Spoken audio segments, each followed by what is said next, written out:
السلام عليكم دمانتين بوين السلام يا كسودوada channelkayga kaltuun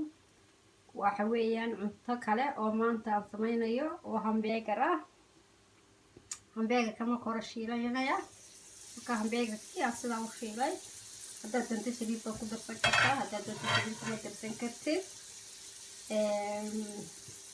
ovenkan hoosena waad gashan kartaa haddaad rabtid laakiinse ovenka waxaa ka fiican kanaa ka fiican oo ka healthy ah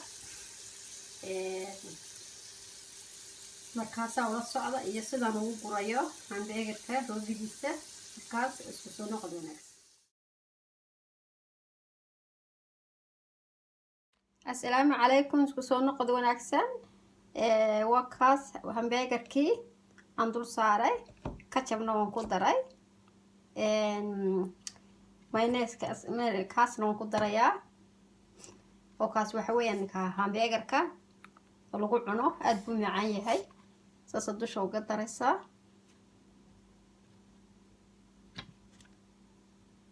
wuu adag yahay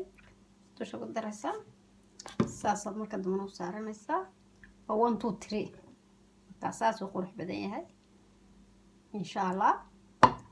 isku soo noqon markaas soo wada dhameeyay insha Allah waaniga sameeyay isku soo noqon wanaagsan waaniga dhameeyay wakaas sidaas aan sameeyay maxay tahay waxaan ku sameeyay ketchup iyo mayonnaise saladkiina waan soo jarjarayaa mar dhow xabadana waxaan u qaadanayaa iskuulka aan samaystay iskuulka shaqada qadada marmar baastada iyo bariiska waa laga nasanayaa marka wakaas sidaa ula socda wakaas hamburgerka sidaasna soo iibsada sida kaleedu ugu badantay kaleedu dadkina caloosha u fiican tahay marka ka soo iibsada insha Allah ketchupkana kaasa fiican isaguna wuxuu ku fiican yahay sokor baanu lahayn sokorta ku yar oo wax yar ba lagu diray laakiin kuwa kale sokorta ku badan ma aad uu fiican yahay mayonnaise-kana waa kaas isagana qudradiisa isaguna badan lagu sameeyay sokor badan isaguna ma laha marka sida uu soo iibsada insha Allah hada wadamadiina ka heli kartaana ka iibsada hadii kale wadamada kale u doonto insha Allah iyo marba dad sokorta iska akhriya waxa deedan wadamadayna waalin sokortu ma fiicna sokortu dadkina caafimaadka ma fiicna marka sida noola socda